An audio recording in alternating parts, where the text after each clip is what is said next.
Baik, kita mulai untuk berdiskusi. Silakan untuk mengajukan pertanyaan. Siapa dulu?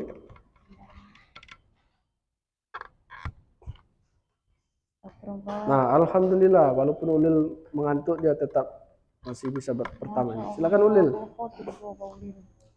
Oh, mic-nya mana? Oh, di siapa ya? Roy ya. Silakan. Terima kasih kepada Bapak moderator. Untuk pertanyaannya yaitu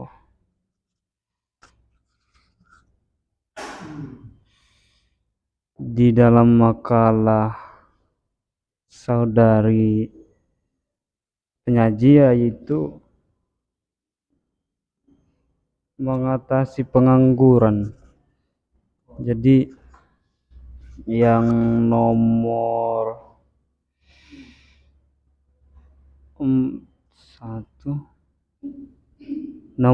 3 judul besarnya yaitu mengatasi membuka usaha sendiri gitu. Jadi bagaimana seorang membuka usaha itu tanpa modal? Ya aku di sini mengkritik kan. Jadi membuka tanpa modal. Jadi bagaimana peran seorang penyuluh itu memberikan supply untuk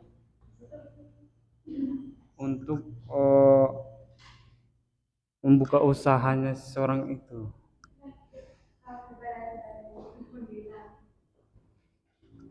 Ini catat. Ya, catat lah. Pahamnya aja gitu. Jadi Coba ulangi, biar saya bantu nanti mentranslate. Jadi perannya penyuluh ataupun pemberdaya itu kan untuk membuka suatu usaha tanpa modal gitu. Jadi apa perannya seorang penyuluh? Iya.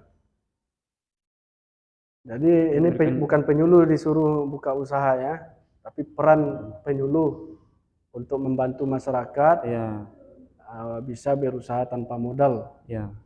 Itu aja pertanyaannya. Iya Pak. Iya. Baik, terima kasih. Silakan Pak Nagori. Baik, terima kasih kepada Bapak moderator. Baik, adapun pertanyaan saya kepada saudari pemakalah, bagaimana cara mengatasi masalah-masalah yang ada di masyarakat, contoh dalam permasalahan berbelah pihak ataupun yang disebut dengan kelompok marginal. Bagaimana mengatasi masalah yang ada dalam masyarakat,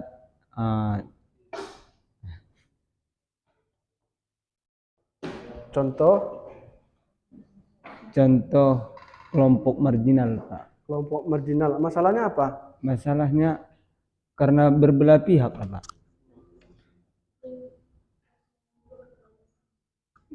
Enggak. Cara kan peran kita kan sebagai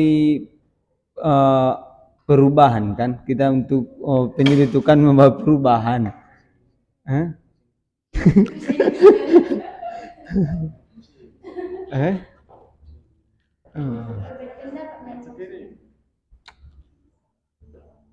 Jadi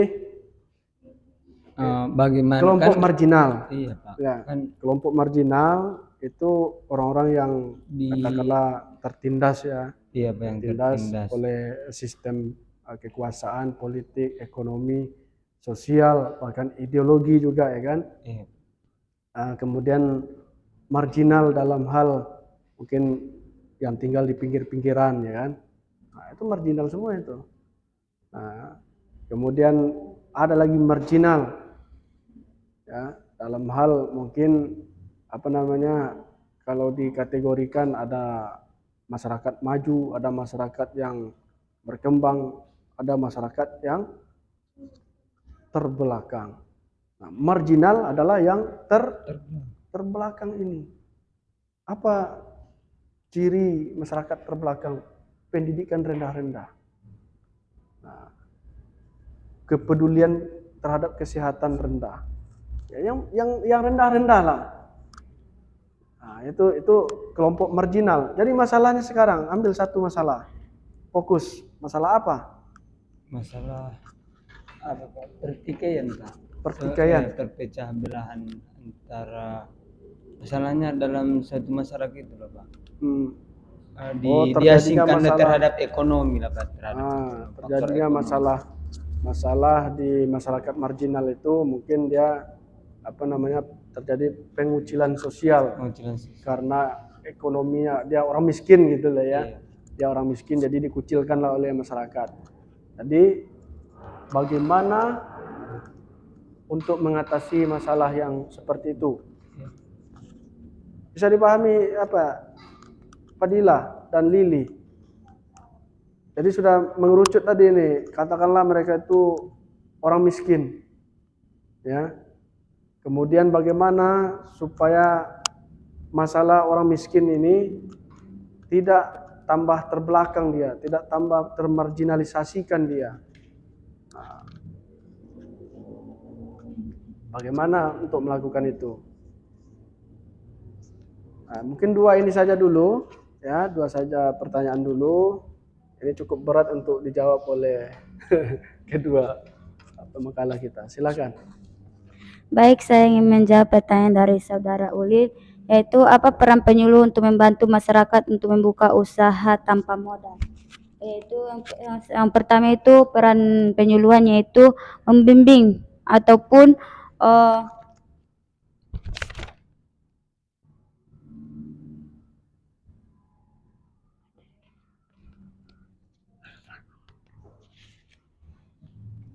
membimbing ataupun memberikan tuntunan kepada masyarakat dan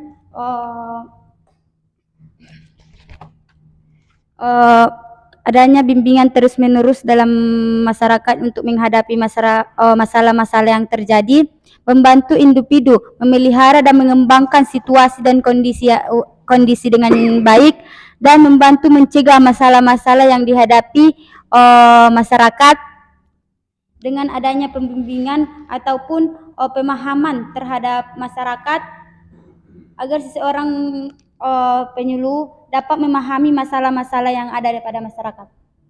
Nah, gimana itu? Gimana Ulil? Coba dulu Ulil dulu.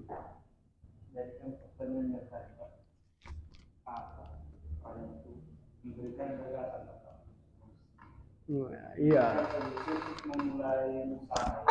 Tanpa modal.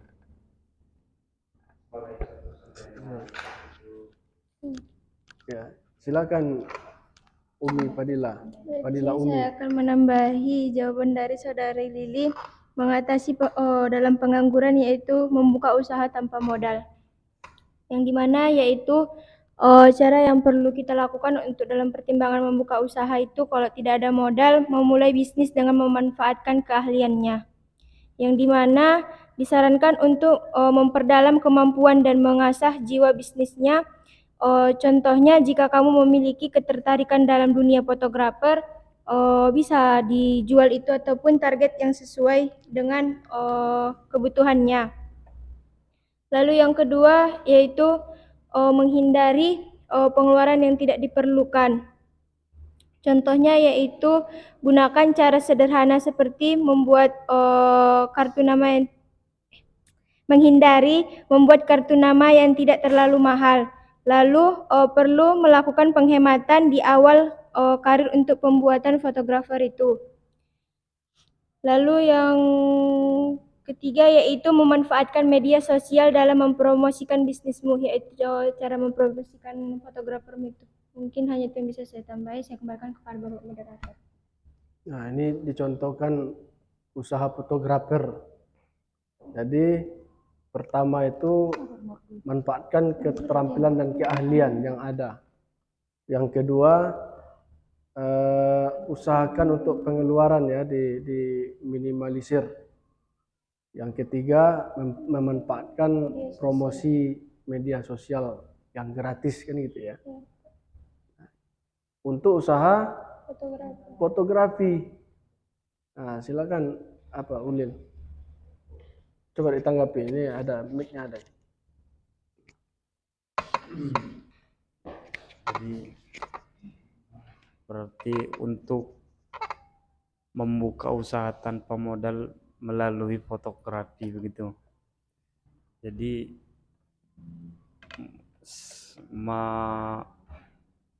memajukan skills gitu. Memanfaatkan skill. Iya, skill Sehingga modal tidak keluar. keluar gitu. Jadi saya paham. Jadi kalau ada dari kawan-kawan sekalian contoh yang lain bisa diungkapkan begitu. Ya, langsung aja silakan. Silakan ada yang menambahkan.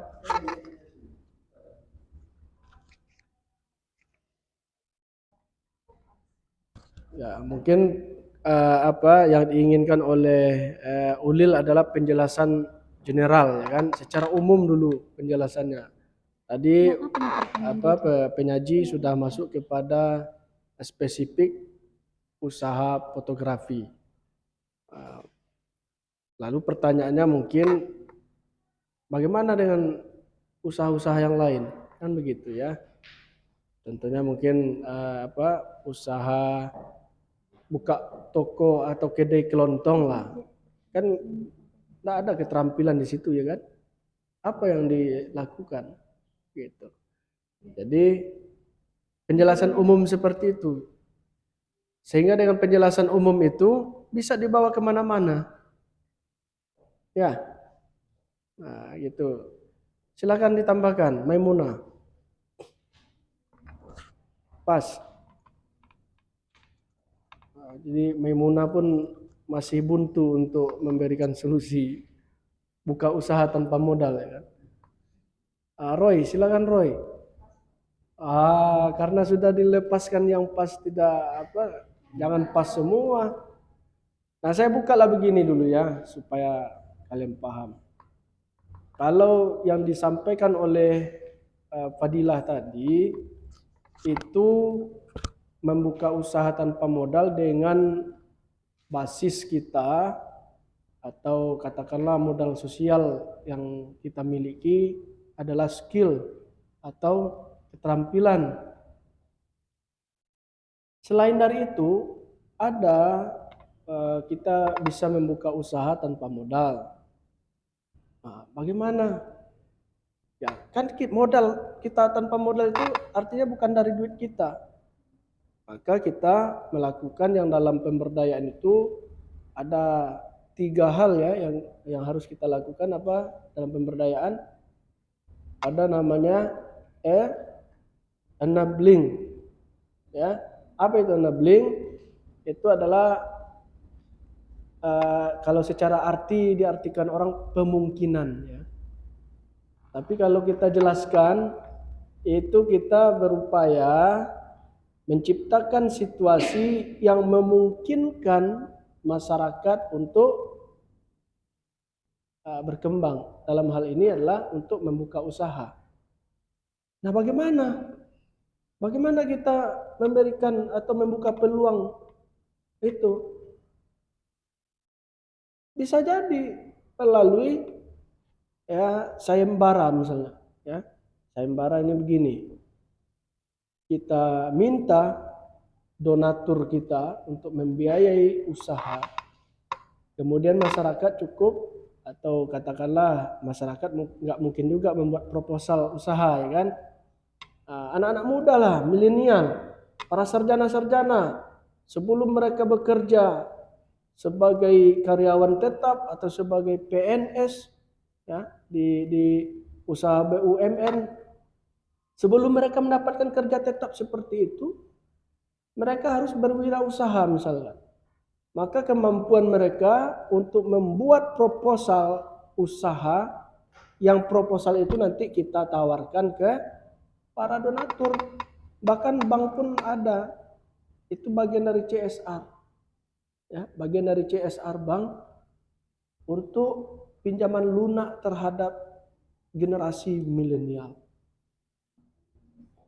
Ya, apalagi kalau memang ya seperti orang-orang kaya yang jiwanya mungkin memang ingin membantu sesama, itu dimodalin dengan duit perusahaan dia, ya. Artinya ini mitra usaha binaan.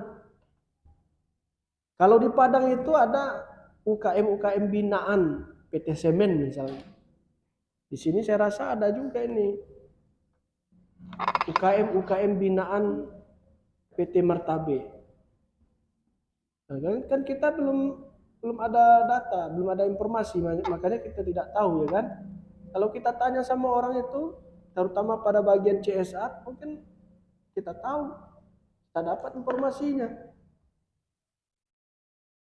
Atau sistem pinjaman KUR, ya, ke pemerintah, ke bank, ya, karena KUR itu sudah disubsidi oleh pemerintah. Nah, jadi bagaimana kita sebagai katakanlah community worker mendorong masyarakat untuk membuka usaha, tapi masyarakat itu tidak punya modal, bukan berarti kita berusaha usaha yang dijalani oleh masyarakat kita dampingi itu tidak ada modal sama sekali, bukan itu maksudnya. Usaha tanpa modal artinya adalah yang menjalankan usaha itu tidak mengeluarkan duit apa-apa. Ya, tetap saja namanya usaha, ya, tentu ada modal, tapi modalnya adalah dari donatur, dari bank dengan pinjaman KUR, ya, pinjaman lunak itu namanya. Bahkan ada pinjaman dari pemerintah dulu itu dana block grant namanya. Nah, itu sekarang apakah masih ada? Saya juga tidak tahu, karena itu di pemerintahan itu. Dana block grant seperti PNPM. PNPM itu kan kelompok yang mendapatkan itu kan dikasih duit itu. Untuk apalagi kelompok yang SPP, simpan pinjam perempuan. Nah, itu kan dapat modal jadinya. Padahal dia tidak punya duit sebelumnya, hanya punya kepandaian, ya, membuat proposal usaha. Maka kita memfasilitasi untuk itu. Lalu ada lagi kalau sekarang ini kegiatan-kegiatan afiliasi. Pernah dengar apa afiliasi? Usaha-usaha afiliasi. Seperti di Shopee itu, ya, kalau kita bergabung sebagai afiliasi Shopee, nah, kita menjualkan produk-produk yang katakanlah itu dari Shopee Mall itu kita jualkan melalui akun-akun kita, dan kita tetap mempromosikan ke media sosial kita, baik Facebook, Instagram, atau WA group. Itu juga tanpa modal itu. Tapi bagi kita yang menginduk ke perusahaannya, orang itu tetap punya modal.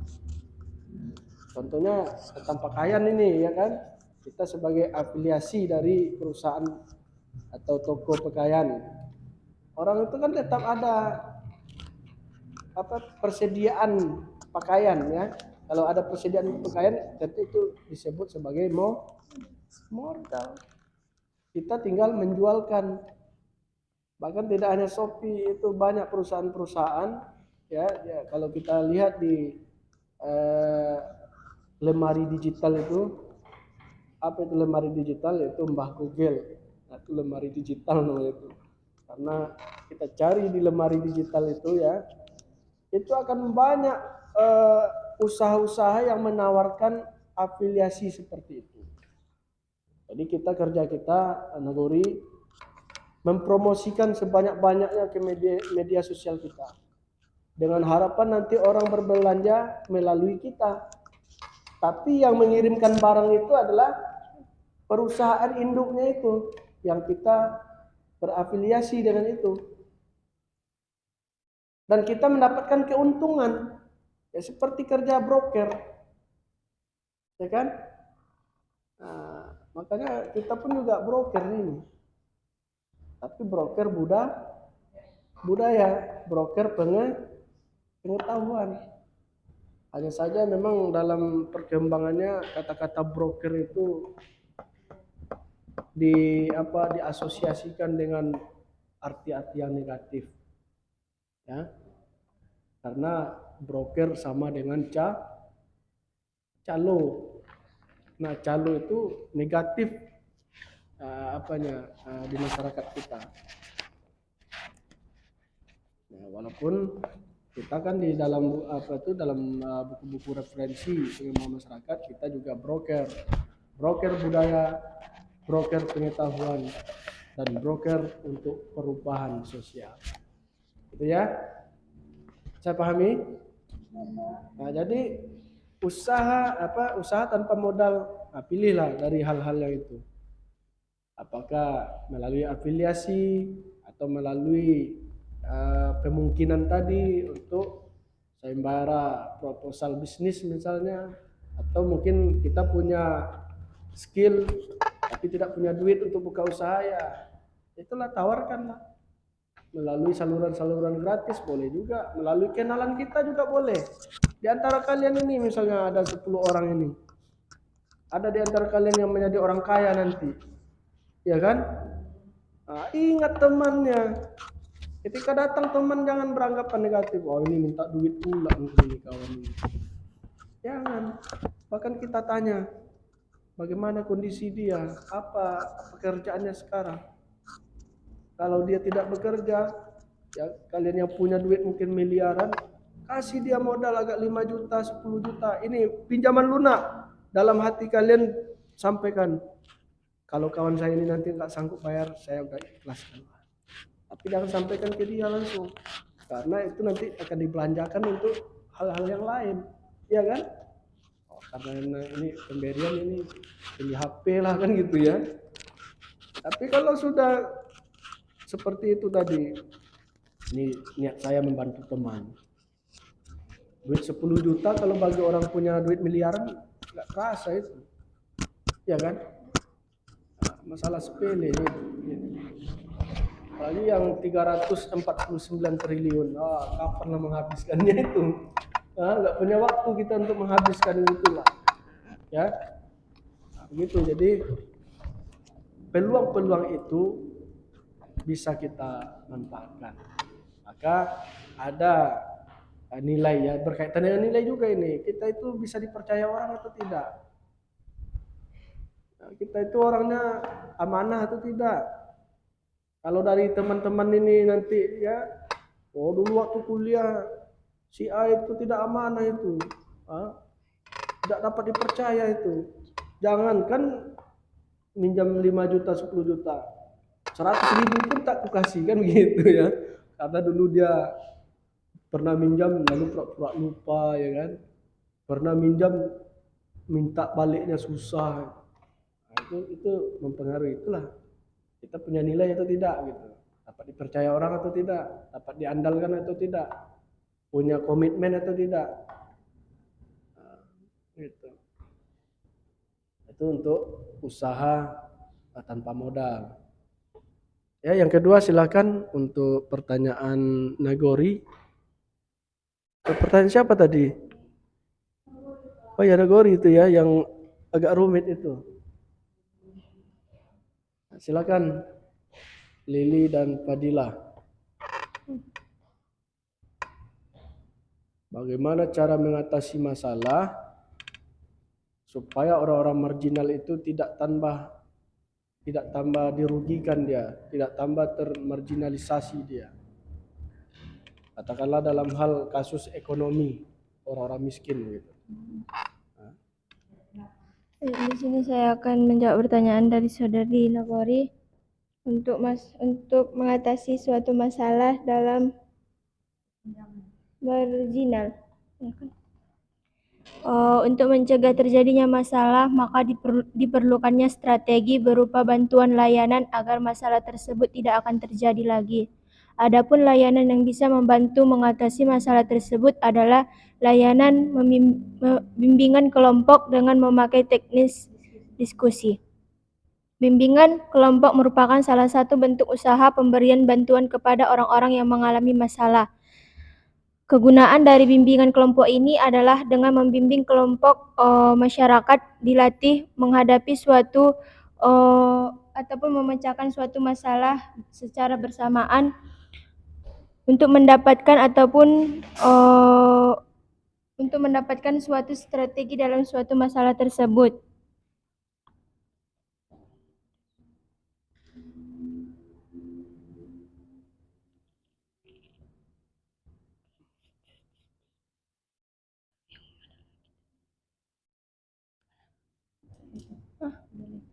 Mungkin hanya itu yang bisa saya jawab. Saya kembalikan kepada Bapak moderator.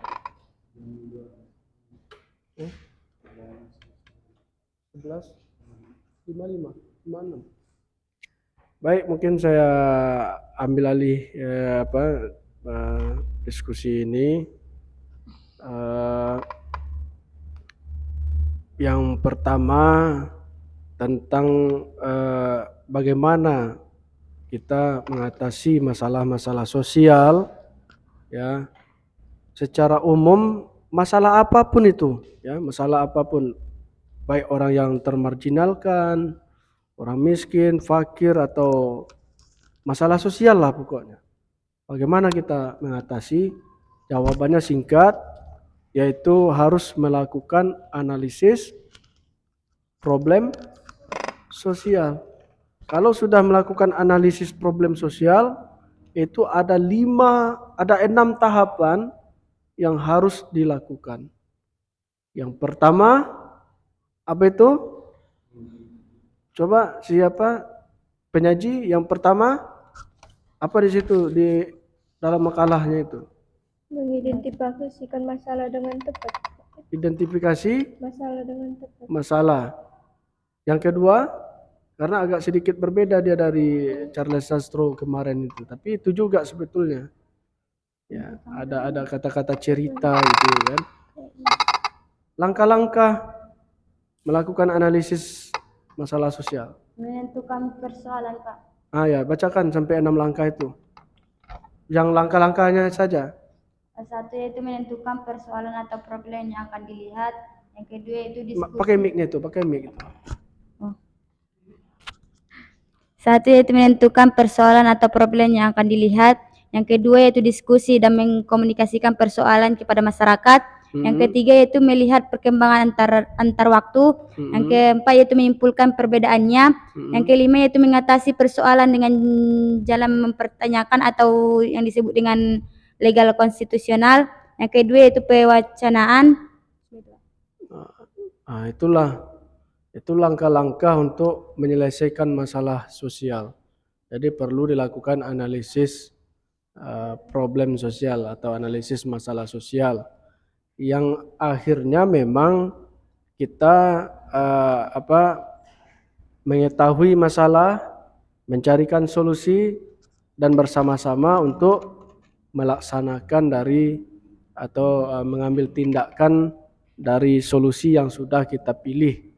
Itulah untuk menyelesaikan masalah sosial. Dalam hal misalkan masyarakat miskin yang termarginalkan, maka kita berfokus kepada masalah yang mereka hadapi. Nah, mereka termarginalkan dalam hal apa? Kalau dalam masalah termarginalkan dalam masalah ekonomi, maka supaya mereka tidak termarginalkan harus ada kegiatan, ya, yang mengedukasi orang-orang atau masyarakat supaya masyarakat miskin itu menjadi tanggung jawab sosial, menjadi tanggung jawab bersama, ya kan? Jangan biarkan masyarakat kita kelaparan, bahkan sampai mati kelaparan, anak-anak busung lapar, ya kan? Kurang gizi. Jangan biarkan itu. Inilah kebijakan kebijakan lokal untuk menyelesaikan. Bagaimana kebijakan Pak Kepling, ya kan, atau kebijakan ketua pengurus masjid. Nah, duit masjidnya banyak, tapi masyarakatnya mati kelaparan, nah kan nggak bagus juga itu. Keluarkanlah dana-dana masjid itu bagi masyarakat miskin. Apalagi mau lebaran ini nih ya, fakir-fakir miskin yang tidak sanggup anak-anaknya beli baju baru, kasih itu. Walaupun 200.000 per orang mungkin, ya dapatlah beli baju mereka satu setel, ya kan. Yang penting bajunya baju baru juga gitu. Nah, itu sudah dilakukan oleh masyarakat kita sebetulnya. Hal-hal yang seperti itu. Yang susah untuk merubah itu, Nagori, adalah yang berkaitan dengan sistem yang lebih besar. Ada namanya super sistem itu terdiri dari sistem-sistem kecil yang di dalam. Super sistem itulah yang susah kita mengubahnya. Sebagai tenaga community worker, itu yang susah kita ubah. Tapi kalau sistem-sistem lokal itu masih bisa kita mengubahnya. Kalau sistem yang super itu harus memerlukan intervensi tingkat makro, berkaitan dengan politik, berkaitan dengan kebijakan, peraturan-peraturan, itu termasuk kepada super sistem. Contohnya mau merubah, karena kita tahu pemilu ini tidak sehat lagi, ya kan, pemilihan langsung tidak sehat. Maka yang dirubah itu adalah undang-undang tentang pemilihan umum yang dirubah, undang-undang MD3, undang-undang politik, banyak. Itu udah makro, besar. Tapi kalau hanya sekedar memberi baju baru untuk masyarakat miskin, anak-anak yatim, nah itu masih bisa lah. Nagori gerakkan, ulil yang menggerakkan, sampaikan kepada para pengurus masjid. Sebagian dari infak yang sudah kita himpun selama 1 tahun ini, mungkin sekitar 10% kita kasih untuk orang-orang itu. Begitu, ya. Nah, itu untuk melakukan perubahan. Karena intinya apa yang ditanyakan oleh Nagori ini kan juga perubahan juga ini kan. Bagaimana yang sebelumnya bermasalah dan kini tidak bermasalah, kan seperti itu, ya kan. Nah, tetap kita menggunakan ansos ini. Lalu bagaimana aplikasi ansos masing-masing itu disesuaikan. Kalau dalam buku itu dicontohkan dalam kasus hutan ya dan lingkungan, kalau nggak salah ya. Itu dicontohkan bagaimana menyelesaikan masalah lingkungan, terutama tentang menjaga hutan. Baik, barangkali itu saja perkuliahan kita. Ternyata sudah melebihi juga dari 11:30. Mudah-mudahan ini dapat dipahami secara perlahan ke dalam memori Ananda sekalian. Dan kita tutup perkuliahan dengan membacakan hamdalah. Alhamdulillahirabbil alamin. Subhanakallahumma wa bihamdika nasyhadu an la ilaha illa anta wa nastaghfiruka wa atubu ilaik. Dan kita berikan aplaus kepada penyaji.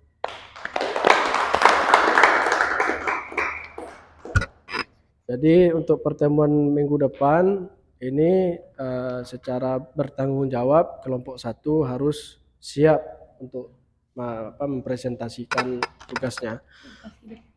Baik, kita tutup. Billahi taufiq wal hidayah. Assalamualaikum warahmatullahi wabarakatuh.